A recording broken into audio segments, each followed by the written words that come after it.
The world's most critical energy choke point is now a no-go zone.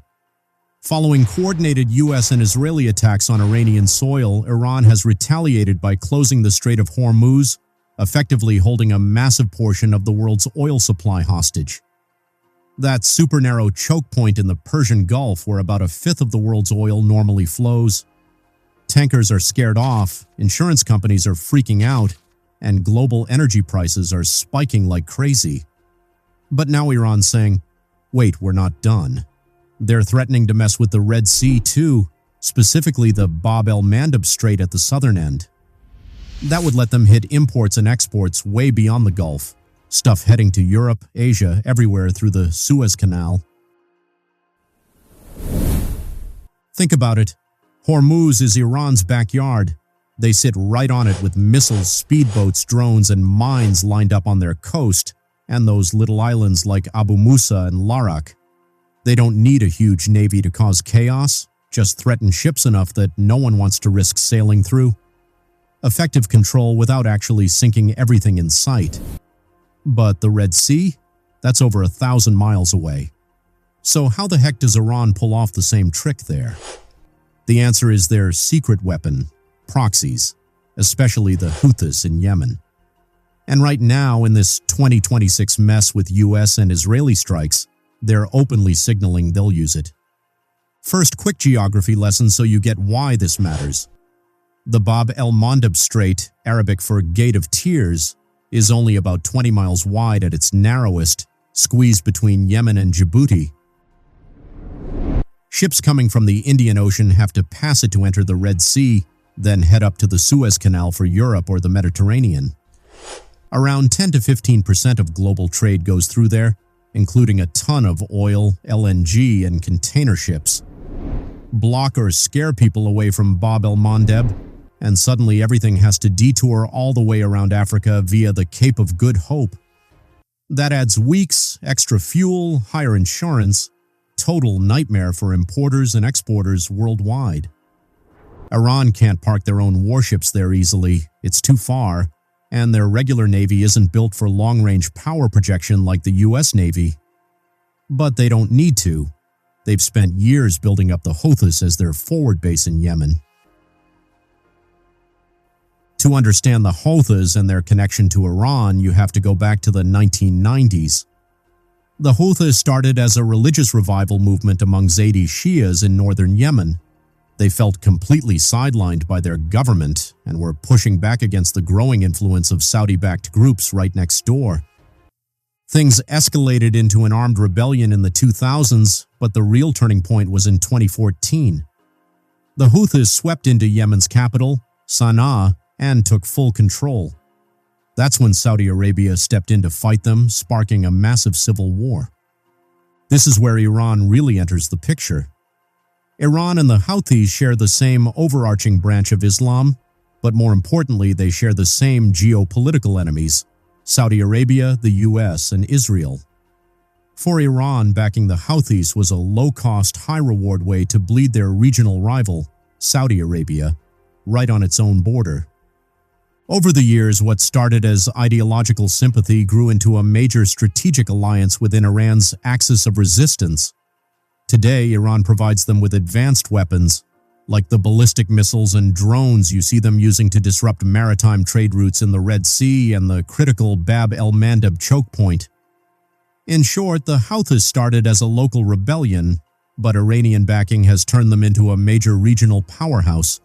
The Houthis control big chunks of Yemen's western coastline, right overlooking the Bab el-Mandeb and the Red Sea. They're not just some local rebels anymore. They're armed to the teeth with Iranian help. Here's how it works in practice.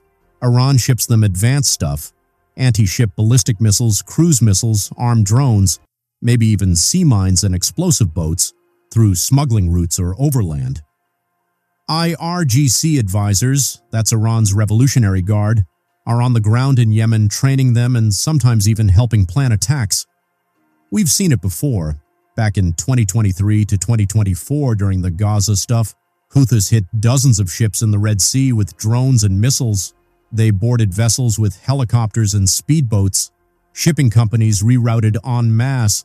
Costs skyrocketed. and the world felt the pain.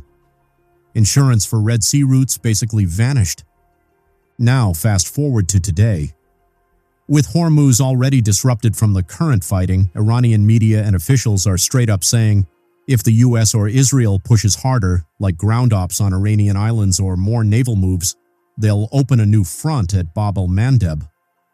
Houthis have publicly backed that up, saying they're ready to target ships again in solidarity. One Houthi leader told reporters they're prepared to hit vessels linked to aggressor countries.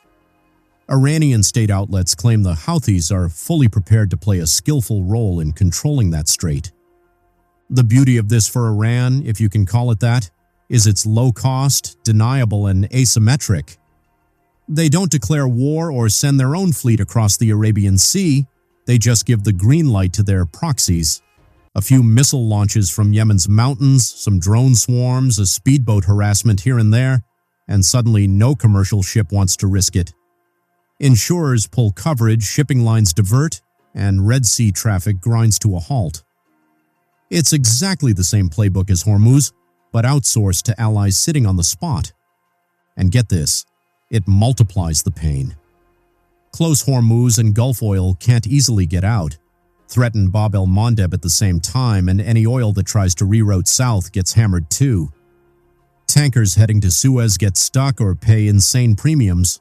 Global supply chains for everything from electronics to food get wrecked. Oil prices could go even higher.